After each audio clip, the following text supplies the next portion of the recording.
이 아침에도 우리 주님을 사랑하는 우리 성도님들에게 하나님의 크신 응답과 축복이 함께 하시기를 예수님의 이름으로 축원합니다. 오늘 하나님께서 우리에게 주신 말씀 마태복음 6장 9절에서 13절까지 하나님의 뜻이 이루어지는 삶이라는 말씀의 제목입니다.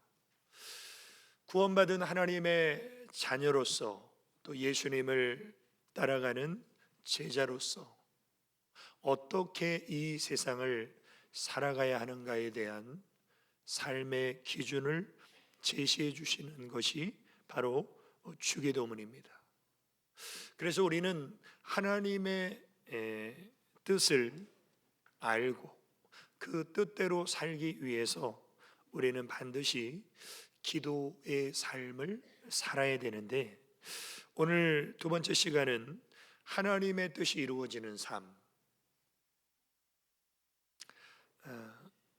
제가 어렸을 때 민혜경이라는 가수가 불렀던 노래 제목 중에 내 인생은 나의 것이라는 노래가 있었습니다.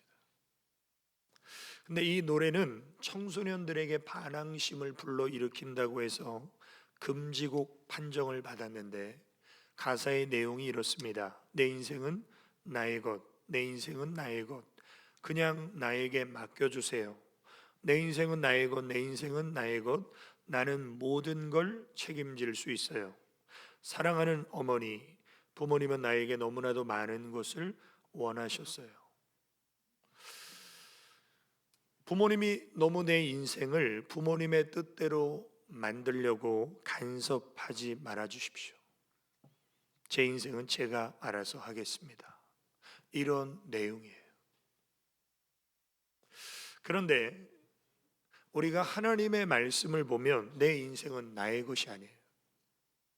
내 인생은 부모 것도 아니에요. 내 인생은 배우자 것도 아니에요. 내 인생은 하나님의 것입니다. 왜 내 인생이 하나님의 것인가? 예수님의 십자가의 보혈로 하나님은 우리를 원수 마귀에게서 핏값을 주시고 사셨기 때문에 우리는 하나님의 것이다. 그것이 고린도전서 6장 19절의 말씀 아닙니까? 너희 몸은 너희가 하나님께로부터 받은 바 너희 가운데 계신 성령의 전인 줄을 알지 못하느냐? 너희는 너희 자신의 것이 아니라 예수님의 핏값으로 산 것이 되었으니 그런즉 너희 몸으로 하나님께 영광을 돌리라. 내 영혼에는 예수님의 피가 흐르고 있어요. 주님이 핏값으로 나를 사셨기 때문에 내가 하나님의 것이라면 내 인생의 목적과 삶의 이유는 반드시 달라져야 됩니다. 이 세상에는 먹기 위해 사는 사람이 있죠. 살기 위해 먹는 사람이 있죠. 근데 우리는 고린도전서 10장 31절에 보면 그런즉 너희가 먹든지 마시든지 무엇을 하든지 다 하나님의 영광을 위하여 하라. 이것이 하나님의 것임을 인정하는 사람들의 인생의 목적입니다. 그런데 이 세상의 많은 사람들은 나는 그런 거 몰라, 나는 하나님도 안 믿어, 나는 내 인생 내 마음대로 내 하고 싶은 대로 하며 살 거야, 이런 사람들이 이 세상에 거의 대부분이에요. 그리고 그런 사람들을 향해서 하나님은 말씀하십니다. 그래, 네 마음대로 살아. 그래, 너 하고 싶은 대로 해. 근데 한 가지 꼭 기억해. 그것이 전도서 11장 9절 말씀입니다. 청년이여, 내 어린 때를 즐거워하며 내 청년의 날들을 마음에 기뻐하여 마음에 원하는 길들과 내 눈이 보는 대로 행하라. 네 마음대로 살라는 거예요. 그러나 제가 지금 2주간 동안 강조했죠. 그러나라는 접속사가 나오면 앞에 있는 내용보다 그러나 뒤에 있는 내용이 정말 중요한 것이라고. 그러나 하나님이 이 모든 일로 말미암아 너를 심판하실 줄 넌 꼭 기억해라. 이게 무슨 말입니까? 내 마음이 원하는 대로 하고 싶은 대로 살라는 거예요. 그러나 그 모든 삶의 책임은 너 자신이 지라는 거예요. 어디서? 하나님 심판대 앞에서. 그러면 그러나 뒤에 하나님의 심판이 있는 줄 알라는 경고의 메시지는 무슨 뜻입니까? 네 마음대로 살지 말라는 거예요. 지옥의 형벌을 받고 싶지 않다면 네 마음대로 살지 말아라. 이것이 진짜 하나님의 뜻이라는 거예요. 이 세상의 모든 사람은요, 하나님의 심판대 앞에 서야 됩니다.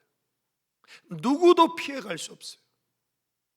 그리고 그 심판대 앞에서 우리가 살아온 삶에 대한 책임은요, 부모가 안 져줘요.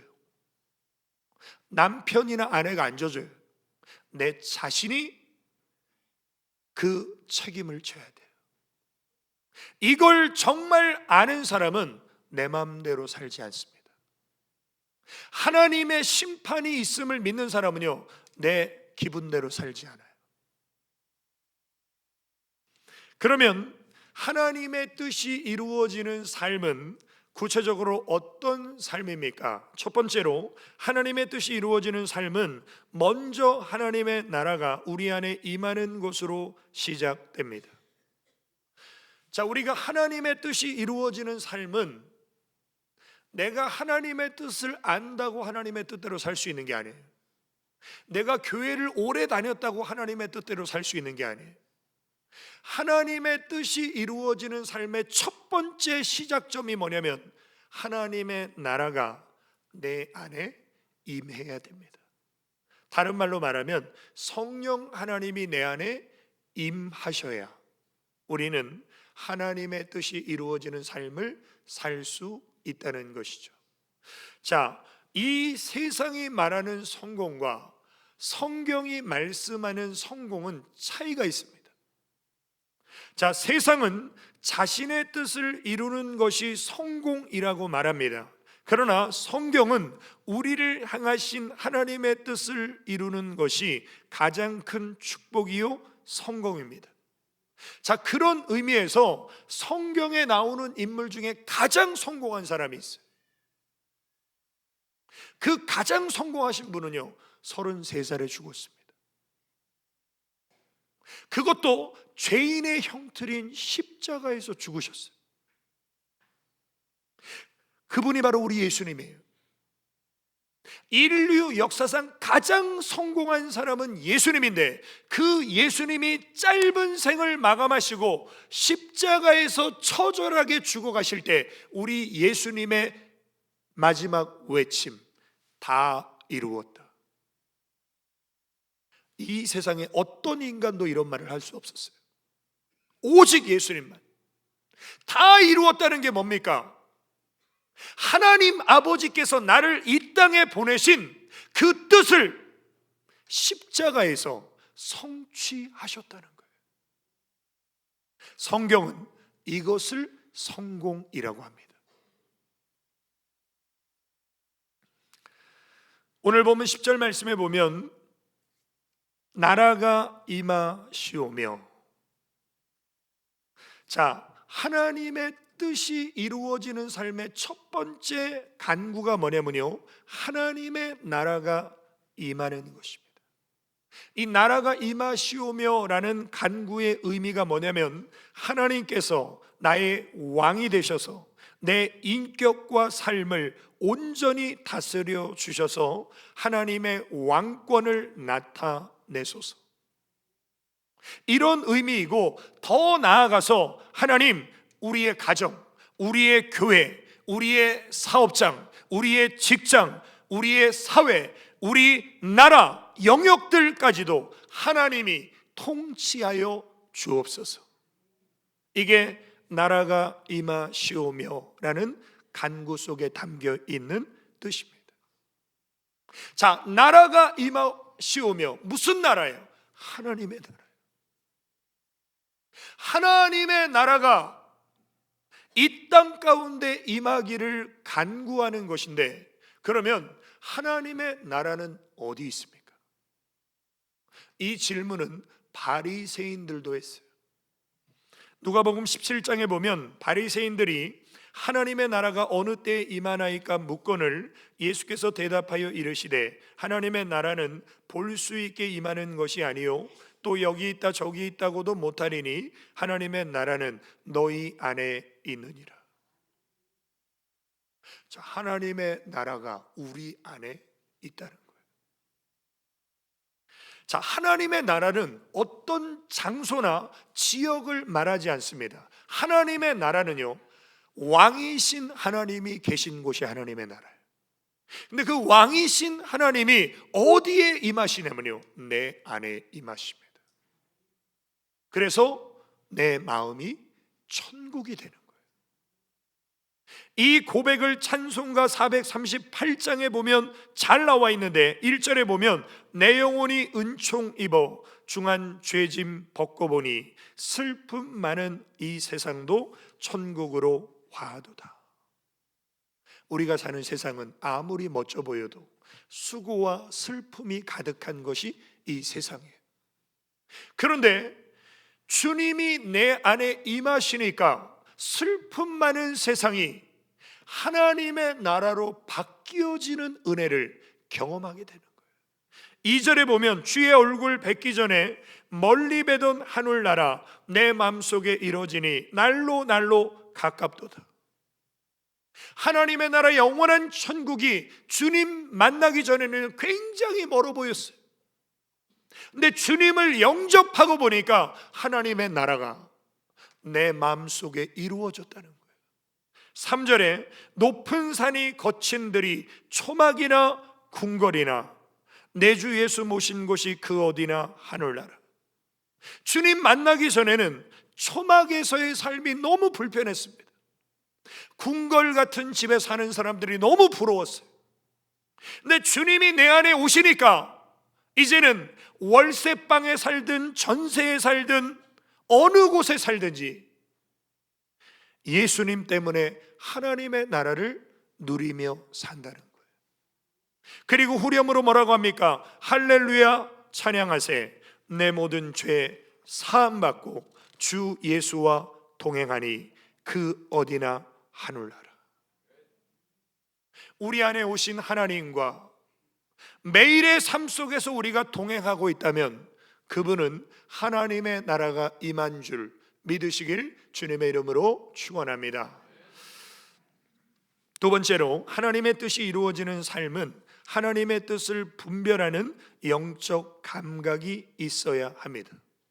산 사람과 죽은 사람의 차이가 뭐냐면요, 죽은 사람은요 감각이 없어요. 느낌이 없어요. 근데 산 사람은 감각이 있습니다. 아담과 하와가 선악과를 따먹음으로 우리는요 영적으로 죽은 사람이에요. 하나님과 원수된 사람이에요. 그런데 예수 그리스도의 보혈의 피공로를 힘입어서 하나님과 우리와의 관계가 회복돼서 우리는 영적으로 살아났어요. 영적으로 살아난 우리에게는요 영적인 감각이 있습니다. 여자분들에게 육감이 있죠. 육감. 그래서 남편이 평소와 다른 어떤 행동을 하거나 그런 모습을 볼 때 여자의 육감은요 굉장히 정확해요. 마찬가지로 구원받은 하나님의 자녀에게는요 영적인 감각이 있어야 된다. 영적인 감각이 있어야만 하나님의 뜻을 분별할 수 있어요. 하나님의 뜻이 무엇입니까? 로마서 12장 1절에 보면 그러므로 형제들아 내가 하나님의 모든 자비하심으로 너희를 권하노니 너희 몸을 하나님이 기뻐하시는 거룩한 산 제물로 드리라. 이는 너희가 드릴 영적 예배니라. 하나님이 우리에게 원하시는 예배는요 영적 예배예요. 이 영적 예배는 뭐냐면요 내 몸을 날마다 하나님 앞에 거룩한 산 제물로 드리는. 그런데 이런 삶은 우리의 의지와 노력으로 할 수 있는 게 아니에요. 인간의 결심은 고작 3일밖에 안 가요. 내가 하나님 앞에 산 제물 드려야지, 내가 삶의 현장에서 영적 예배를 드려야지, 그 결심은 오래가지 않아요. 더 나아가서 인간의 성품과 기질과 성격 잘 안 바뀝니다. 평생 가요. 그 성격과 기질이. 그런데 우리의 성품과 기질과 성격과 우리의 습관까지도 뜯어 고치시는 분이 바로 성령 하나님이세요. 그래서 성령 하나님이 우리 안에 임하시면 우리는 하나님의 뜻을 분별하게 되고 하나님의 뜻대로 살 수 있는 은혜와 능력을 공급받게 됩니다. 제가 강단에서 아무리 말씀을 쉽게 풀어서 전할지라도 성령님이 우리 성도님들 안에 안 계시면요, 하나님 말씀이 이해가 안 돼요. 어려워요.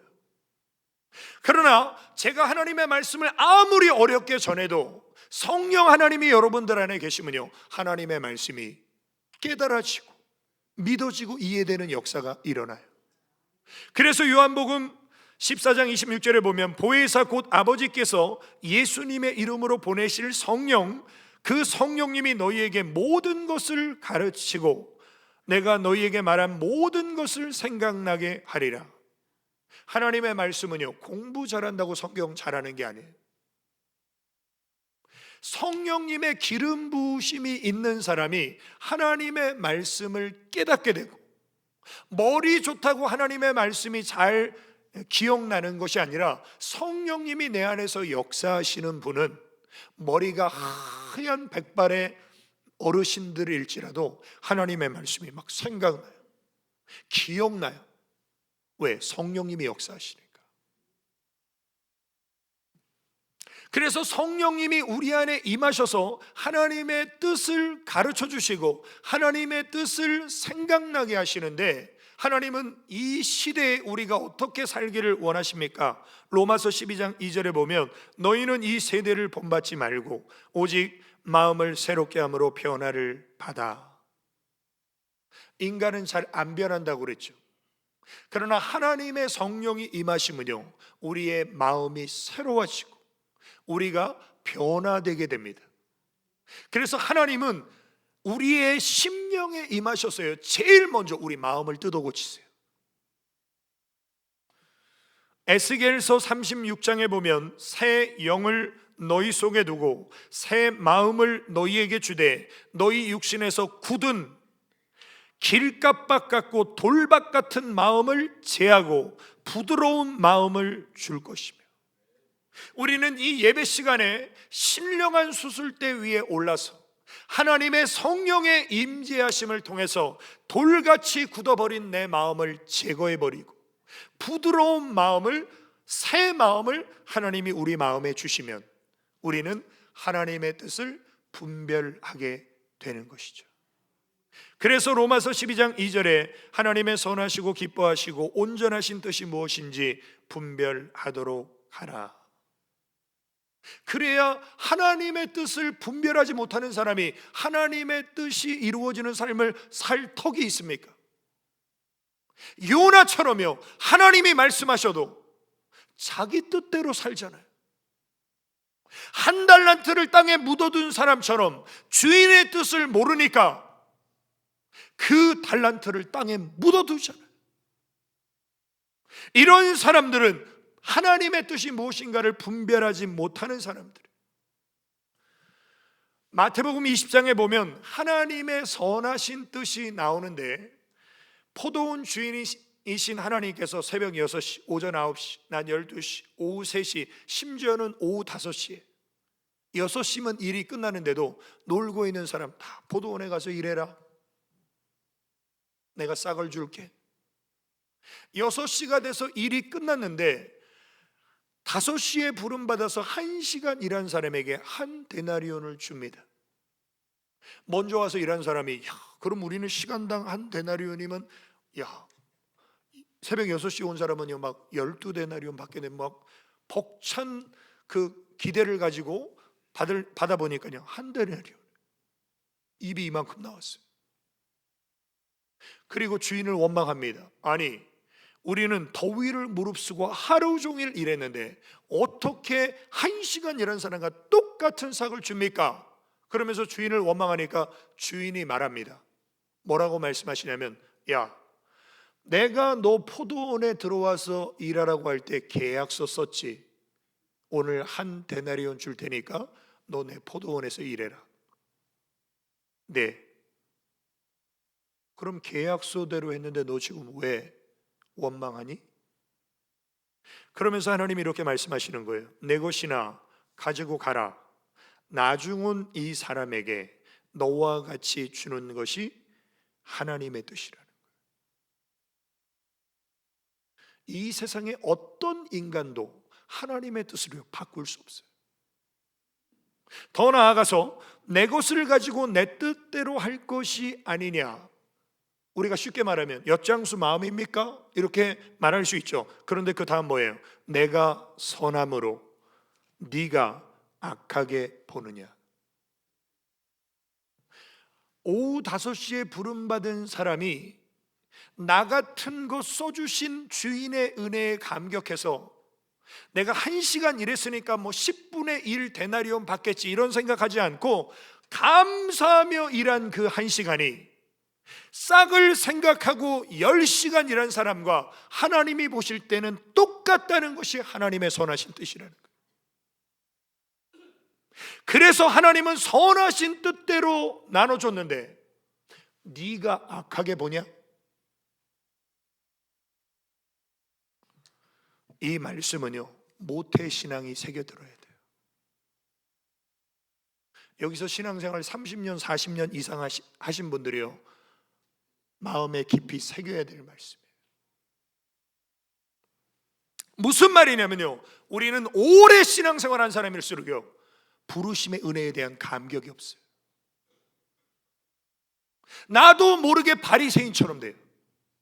자기 의가 가득해가지고 다른 사람 무시하긴 하고 나는 굉장히 믿음 좋은 사람인 양 그렇게 살아가는 사람, 그런 사람을 향한 하나님의 경고예요. 그러면서 충격적인 말씀을 하십니다. 이와 같이 나중된 자로서 먼저 되고 먼저 된 자로서 나중되리라. 다른 복음서에 보면요 많다는 거예요. 먼저 됐는데 나중될 사람이요 많다. 소수가 아니라는 거예요. 이것이 진정 하나님의 선하신 뜻이라면 우리는 어떤 신앙생활의 자세를 가져야 됩니까? 날 불러주시고 날 택해주시고 날 구원해주시고 날 하나님의 일꾼 삼아주신 하나님의 은혜에 우리는요 감사하며 감격하며 신앙생활을 하라는 거예요. 누구처럼요? 사도 바울처럼. 사도 바울은요 사실 예수님의 12 제자 안에 들지도 못한 사람이에요. 그런데 사도 바울은 신약 성경의 절반을 기록했어요. 12 사도보다 더 많이 고난받았어요. 그러면 자랑할 만하잖아요. 그런데 사도 바울이 이렇게 고백합니다. 그러나 나의 나된 것은 하나님의 은혜로 된 것이니 내게 주신 그의 은혜가 헛되지 아니하여 내가 모든 사도보다 더 많이 수고하였으나 내가 아니요 오직 나와 함께 하신 하나님의 은혜로라. 이게 오후 5시에 부름받은 품꾼의 심정이에요. 하나님은 이런 마음과 이런 심정을 가진 사람에게 하나님은요 먼저 싹을 주시는 분이시다. 이게 뭐예요? 하나님의 뜻이에요. 오늘 우리 성도님들, 성령 하나님이 내 안에 거하신다면 하나님의 뜻이 무엇인가를 분별하시고 그 뜻을 아는 지혜가 있으시기를 주님의 이름으로 축원합니다. 결론입니다. 하나님의 뜻이 이루어지는 삶은 하나님의 말씀에 순종함으로 완성됩니다. 하나님의 나라가 성령님을 통해서 내 안에 임했어요. 하나님의 성령이 주시는 지혜로 하나님의 뜻이 무엇인가를 알았어요. 근데 여기서 끝나면요 아무 소용이 없어요. 많은 성도들이요 하나님의 뜻이 무엇인가를 아는 것에서 끝나는 사람이 대부분이에요. 하나님의 뜻이 무엇인가를 아는 게 순종이 아니에요. 하나님의 뜻을 인정하는 게 순종이 아니에요. 하나님의 뜻을 내가 행하려고 마음 먹는 것도 순종이 아니에요. 진정한 순종은 뭐냐? 순종은 오직 하나님의 뜻을 행하는 것입니다. 하나님의 뜻을 행하지 않고 마음만 먹고 하나님의 뜻을 깨닫기만 하는 것을 우리는 순종으로 착각할 때가 많다는 거예요.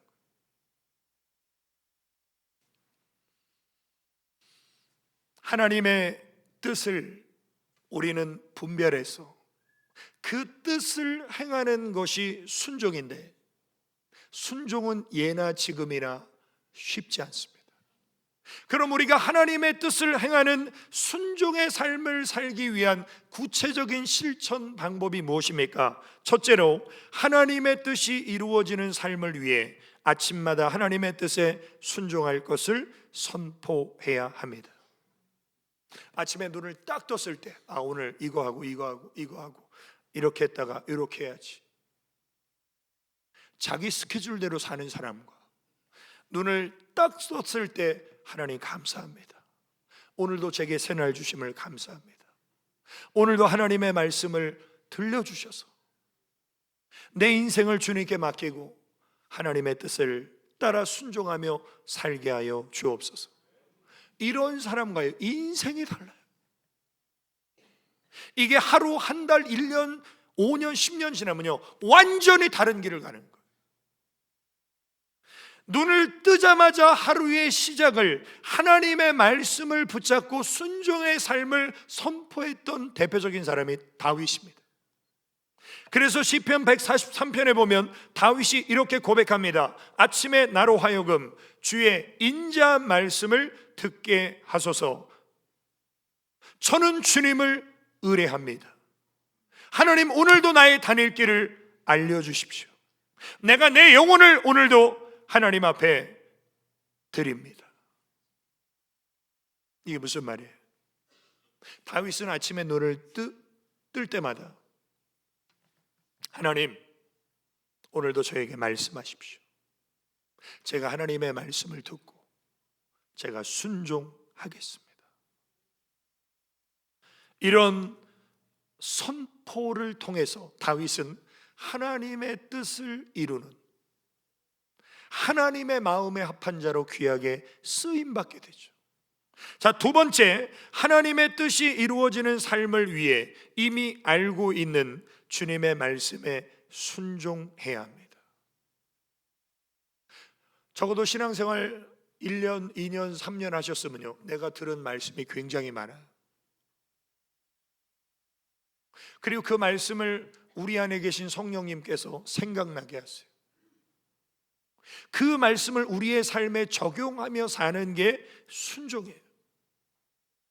그런데 우리는 상당 부분에 있어서 하나님의 말씀에 순종하는 삶은 뭔가 새로운 말씀을 듣고 싶어요. 그래서 이렇게 사람들은 말합니다. 하나님의 뜻을 나에게 알려주십시오. 그러면 순종하겠습니다. 아브라함처럼, 사무엘처럼 아무개야 말씀하시면서 본토 친척 아비 집을 떠나라, 막 이런 말씀을 들어야 내가 순종하겠습니다 그러거든요. 그런데 하나님은 그런 사람에게 이렇게 말씀하십니다. 이미 내가 너희에게 알려준 하나님의 말씀에 순종하면, 그러면 너희를 향한 하나님의 뜻을 깨닫게 될 것이다. 하나님 새로운 것을 알려주시는 것이 아니라 이미 우리에게 주어진 말씀을 순종하며 살 때 하나님의 뜻을 알게 될 것이다. 자, 우리가 믿음의 조상을 아브라함이라고 하는데 아브라함은 순종의 대명사입니다. 정말 순종하기 어려운 하나님의 말씀을 순종했던 사람이 아브라함이에요. 그 중에 최고의 시험은 100세에 낳은 아들을 번제로 바치는 시험이에요. 아브라함이 순종합니다. 그때 하나님께서 천사를 통해서 자기 아들을 잡으려고 하는 아브라함을 말리시면서 이렇게 말씀하십니다. 사자가 이르시되 그 아이에게 내 손을 대지 말라, 그에게 아무 일도 하지 말라. 내가 내 아들 내 독자까지도 내게 아끼지 아니하였으니 내가 이제야 내가 하나님을 경외하는 줄을 아노라. 자, 여기서 하나님의 뜻이 나오는 거예요. 하나님의 뜻은 100세의 아들 주고 좋아하니까 뺏어야 되겠네 이놈. 하나님은 그런 못된 하나님이 아니에요. 하나님의 뜻은 하나님을 경외하는 믿음을 가지고 하나님 말씀에 순종하는 그 믿음을 하나님이 테스트해 보기를 원하셨던 거예요.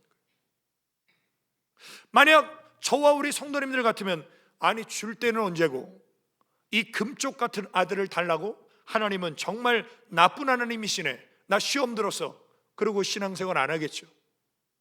이런 사람들은 하나님의 뜻을 오해하고 믿음의 길에서 낙오하는 사람들이에요.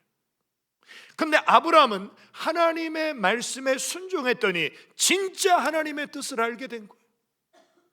하나님을 경외하는 신앙을 하나님이 테스트해 보시고 그 다음에 이어서 이렇게 말씀하십니다. 이르시되 여호와께서 이르시기를 내가 나를 가리켜 맹세하노니 내가 이같이 행하여 내 아들 내 독자도 아끼지 아니하였은즉 내가 내게 큰 복을 주고 내 씨가 크게 번성하여 하늘의 별과 같고 바닷가의 모래와 같게 하리니.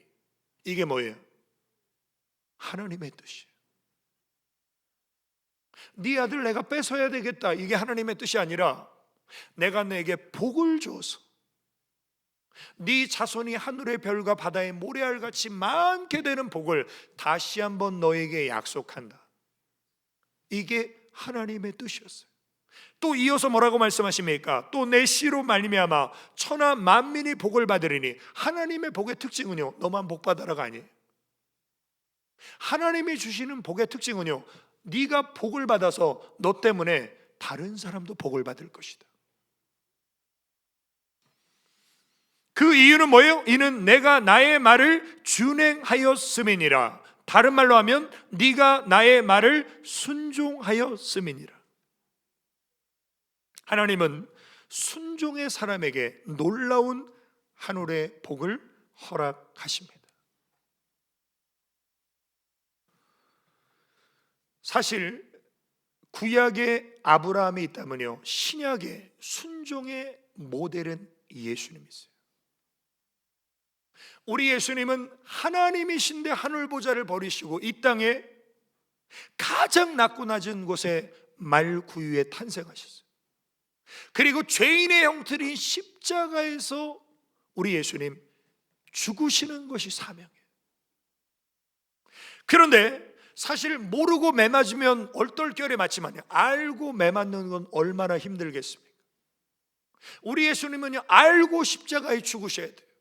이 사명을 감당하기 위해서 겟세마네 동산에서 땀방울이 핏방울 되기까지 우리 예수님 기도하실 때 그 기도의 내용이 무엇입니까? 조금 나아가서 얼굴을 땅에 대시고 엎드려 기도하여 이르시되 내 아버지여, 만일 할만하시거든 이 잔을 내게서 지나가게 하옵소서.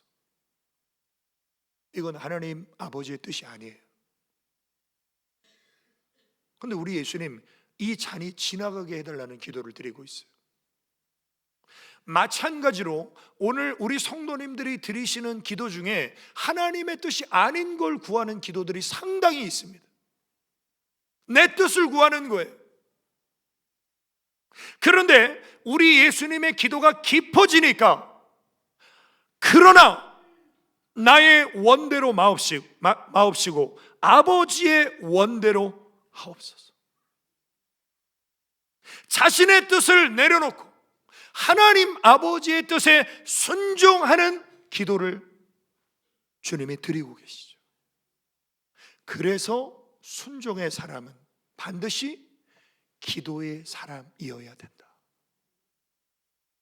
기도하지 않는 사람은요, 순종할 수 없어요. 왜?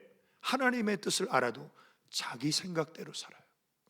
근데 기도하는 사람은 자기 뜻을 구하다가도 종국에는 하나님 아버지의 뜻을 겸손히 구하는 기도를 드리게 됩니다. 그래서 우리 예수님은 주기도문을 가르쳐 주시면서 하나님의 나라가 임하시오며 하늘에서 하나님의 뜻이 이루어진 것 같이 이 땅에서도 내 삶 속에서도 하나님의 뜻이 이루어지기를 원합니다. 그래서 하나님은 전능하시지만 하나님은 연약한 인간을 통해서 하나님의 뜻을 이루어 가신다면 하나님의 뜻이 이루어지는 통로가 되시기를 예수님의 이름으로 축원합니다. 우리 기도 드리시겠습니다. 아버지 하나님, 크신 은혜와 사랑을 감사를 드립니다. 하나님의 성령께서 우리 안에 임하셔서 하나님의 나라가 우리 마음에서 시작되었고 하나님의 뜻을 분별할 수 있는 지혜를 주심을 감사를 드립니다. 우리의 삶이 하나님의 뜻이 이루어지는 통로가 되게 하여 주시사 하나님 뜻에 순종하며 살게 하여 주옵소서. 예수님의 이름으로 기도 올리옵나이다. 아멘.